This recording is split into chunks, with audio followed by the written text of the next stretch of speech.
Eccoci qua ragazzi, salve a tutti, bentornati sul canale e benvenuti in questo nuovo contenuto il giorno dopo. Napoli-Torino, vittoria e 3 punti portati a casa, 2-1 col brivido, perché se Adams avesse stoppato comunque quel pallone come si deve in area magari il Torino l'avrebbe anche pareggiata, ma c'è una situazione tattica che il Napoli sicuramente ha rivisto in settimana ed ha funzionato ieri. Ci arriviamo e facciamo il punto della situazione insieme, fatemi sapere cosa ne pensate qui sotto nei commenti e se vi va iscrivetevi al canale attivando la campanellina così restate aggiornati in maniera cronologica. Poi il like dovrebbe essere d'obbligo dopo la vittoria di ieri per 2-1. Diamo comunque una mano all'algoritmo e fa tanto piacere al sottoscritto. Detto questo, partiamo da quella situazione tattica che appunto mi fa piacere condividere con voi. Post Verona, nelle dichiarazioni di Conte, quando Højlund comunque riesce a stoppare il pallone, dobbiamo farci trovare pronti nell'aggredire comunque gli spazi ed andare a costruire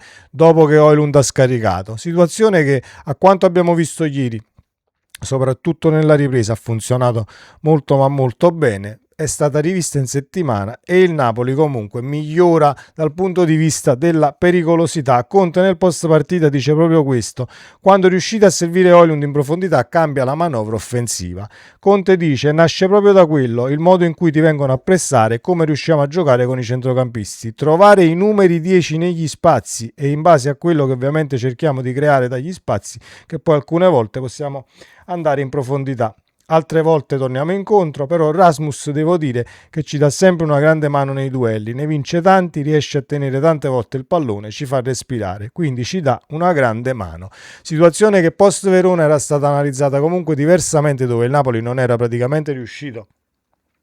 ad aggredire l'avversario nella zona del 10, ecco, mettiamola così, dove vanno ad agire poi i due trequartisti, i mediani che salgono, i quarti di centrocampo che devono comunque fare densità e trovare poi lo spazio per gli esterni che riescono a saltare l'uomo. Alisson lo ha fatto molto bene, non l'hanno mai preso ieri per tutto il match e quindi abbiamo trovato l'esterno a sinistra. Magari io ovviamente elogio la prestazione del calciatore di ieri, ma aspetto poi continuità, presenze e al limite anche qualche gol in più fino a fine campionato, che ci porterà poi ad avere quel tot punti per approdare in Champions League, anche se la giornata di oggi va seguita tra oggi e domani, perché ci sono partite che potrebbero un attimo smuovere un tantino la classifica. Anche nei piani alti c'è il derby, ma ci arriviamo poi alle partite di questa giornata. Lo dice anche Buongiorno nel post partita, quella situazione analizzata da Conte sulla palla che scarica Højlund, e quindi il Napoli in settimana ha lavorato su questo e si vede. Dobbiamo registrare sicuramente l'infortunio di Vergara. C'è un Juan Jesus che si è toccato al 70° la coscia, poi Conte gli dice: Juan Jesus 5 minuti, esci, non esci, poi non se n'è fatto niente, tant'è vero che il prime di Juan Jesus continua anche su quella palla che Adams non ha stoppato in aria. Arriva Juan Jesus di gran carriera e sventa comunque il pericolo che poteva mettere la partita sul 2-2, perché poi si sarebbe trovato a tu per tu con Savic. Lì sbagliamo sicuramente una lettura, un filtrante in aria, Adams si infila e ci perdiamo comunque l'attaccante, ma Juan Jesus in diagonale, in copertura, riesce però a salvare partita e risultato per quanto mi riguarda, perché era molto ma molto pericolosa. Poi mi è piaciuta la prova soprattutto dei due in mediana. Gilmour ha fatto secondo me una grandissima partita, Elmas si meritava il gol ieri sera, non solo per la prestazione di ieri, ma per tutto ciò che è stato durante questo campionato. Ricordiamo bene che eravamo quasi tutti contenti in casa Napoli per il riacquisto, del calciatore macedone, e poi si è ritrovato a dover ricoprire qualsiasi ruolo per la moria delle vacche e tutti questi infortuni che ci sono stati in casa Napoli. Ieri ha fatto comunque una grandissima partita anche il macedone per quanto mi riguarda, e Conte l'ha richiamato 2 volte. Stai dietro quando il Napoli comunque lancia la palla in aria e la spizzata, la palla che torna indietro e si ferma all'altezza del dischetto, ci deve stare lì il mediano, che sia Elmas o qualcun altro, a poter ribadire in rete, calciare, intervenire di testa e quant'altro. Poi ti sposti ti stacchi, ecco, dalla linea dei marcatori per lasciare poi i saltatori di testa del Napoli che vanno ad impattare il pallone su un eventuale cross, e ci devono stare quel paio di metri che ti danno la possibilità di vedere la porta, cercare, diciamo, il vuoto dove infilare la palla quando vai a calciare, e l'abbiamo fatto molto ma molto bene, anche se ieri il gol di Elmas è diciamo di pregevole fattura, perché poi ti giri sul piede perno, la metti sul secondo palo e mettiamo la partita sul 2-0, partita che però resta comunque in bilico perché il Torino la pareggia, e dobbiamo migliorare lì, dobbiamo migliorare su queste palle che arrivano in aria, soprattutto sui colpi di testa in aria, dove stiamo un attimo in ritardo, ma non solo nella partita di ieri ma anche in altre prestazioni, se vogliamo trovare un tantino il pelo nell'uovo. Poi c'è stato un Napoli che, anche se nel primo tempo girava un tantino più lento dal punto di vista della circolazione del pallone, nel secondo tempo comunque è migliorata, e come la situazione, grazie anche ad un Torino che ha rivisto un attimo la sua situazione tattica, perché nel primo tempo il Torino è stato totalmente rinunciatario, senza andare nella metà campo del Napoli, cercando di arginare solo la squadra partenopea senza andare ad infierire. Nel secondo tempo si è sciolto un attimo e quindi ci sono stati più spazi, abbiamo rivisto in campo finalmente Frank Zambo, Anghissà e De Bruyne e Lukaku insieme. Per la prima volta ovviamente c'è bisogno di tempo, c'è bisogno di minutaggio, ci saranno le partite adatte anche per rivedere filtranti, giocate, gol di Lukaku, assist di De Bruyne, arriveranno tutti in successione, e ci auguriamo nelle prossime partite di vedere qualcosina in più, ma sarà sicuramente così, visto che sono rientrati, e io non avrei mai creduto di vedere poi un Anghissà 45 minuti in campo, ovviamente perché c'è l'infortunio e Conte lo manda in campo per, diciamo, l'inizio della ripresa. Si ritarda anche perché c'era un problema ai calzerotti, se non vado errato, e quindi abbiamo aspettato per l'ovazione ad Anghissà, e rivederlo in campo è stata un'emozione, anche se sembra che 2, 3, 4 mesi possano essere pochi. Dici vabbè, ma tanto il calciatore è sempre stato a Napoli, però rivedere un calciatore di questa presenza dal punto di vista tattico, rivederlo in campo, per me è tanta roba. Poi dobbiamo sicuramente migliorare, e questo va detto, per quanto riguarda la situazione sulla fascia destra in mancanza di Di Lorenzo. Vi spiego anche il perché Politano nel primo tempo potevi anche dargli, secondo me, se facevi le pagelle al 45esimo, per me Politano risultava anche insufficiente. Poi c'è il Vergara che esce, c'è l'Anghissà che entra, c'è il Politano che avanza in una zona più consona alle sue di caratteristiche, però non perché Politano come quarto a centrocampo ha fatto male, eccetera eccetera, perché con Di Lorenzo è tutta un'altra situazione. Politano, quando riceve il pallone, quando fa il quarto di centrocampo e riceve il pallone, si aspetta comunque che il braccetto di destra, in questo caso Di Lorenzo quando gioca,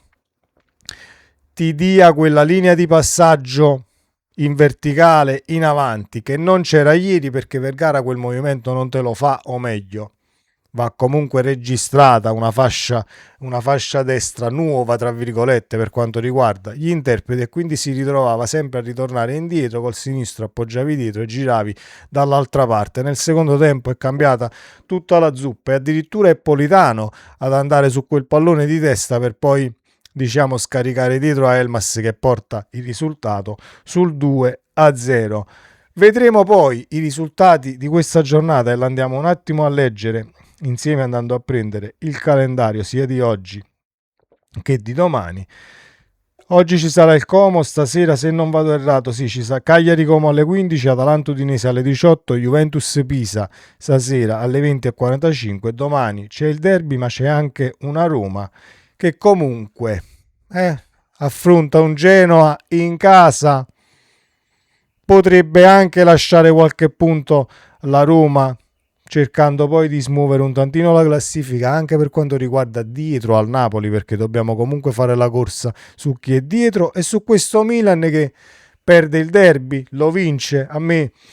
cambia relativamente poco, perché comunque guadagni o 3 punti sull'Inter o li guadagni sul Milan, ti puoi portare a un punto dal Milan come adesso nel caso vince l'Inter, o guadagnarne 3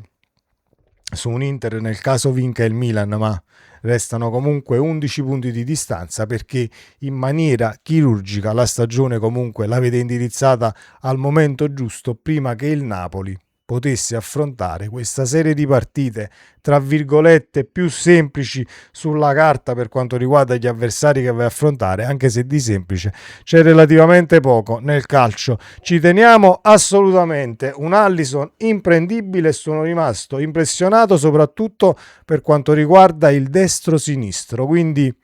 non è quel calciatore che rientra sempre solo esclusivamente sul piede destro, ma in maniera molto rapida si passa anche il pallone sul sinistro, e il tiro che c'è stato ieri di sinistro comunque è uscito molto ma molto bene, perché prima del 2-0 di Elmas comunque il Napoli ci va vicino sia con Alisson, con Buongiorno su quel cross poi finito in calcio d'angolo per una deviazione, e quindi molto ma molto bene anche l'approccio rientrati, ecco, dagli spogliatoi per il secondo tempo, perché il Napoli, come è rientrato, aveva tutta la voglia per chiudere il match e non soffrire. Poi prendi il gol, ti addormenti su una determinata situazione, benissimo, però non dobbiamo subire poi sul 2-1 quelle imbucate che possono portarti a, diciamo, buttar via sicuramente 2 punti. Per come era andato il match ieri non meritavi di pareggiare assolutamente la partita, visto il primo tempo completamente rinunciatario del Torino, e nel secondo tempo comunque le hai prese 14 tiri e 9 nello specchio per il Napoli, che non sono 24 tiri e 7-8 nello specchio, è totalmente diversa. Cresce diciamo questa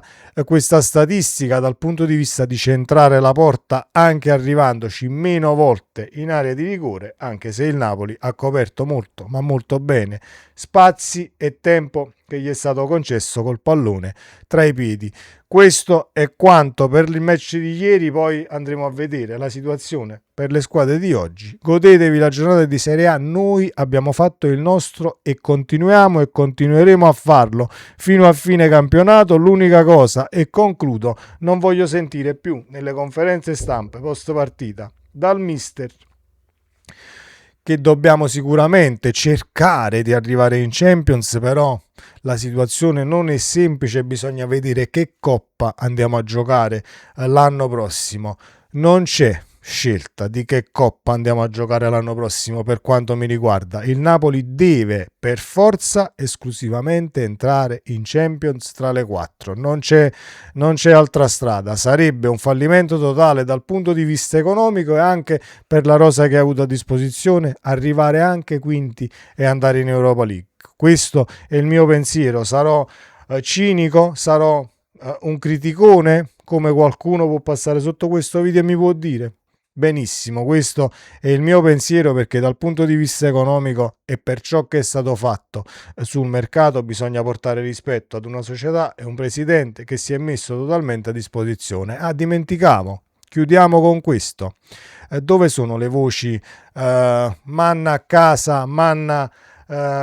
bisogna rivedere la posizione del direttore sportivo? Chi l'ha preso Alisson a gennaio? Alla fine a gennaio non si prendono grandi calciatori, ma sono solo colpi di mercato di riparazione. Il Napoli magari ha trovato l'esterno titolare sulla sinistra dopo tanti tentativi, partendo da un Lindstrom di turno, passando per Novalanga, arrivando poi al brasiliano che li ha fatti neri per tutto il minutaggio che ha avuto a disposizione ieri. Forza Napoli sempre, ci vediamo nel prossimo video. Ciao.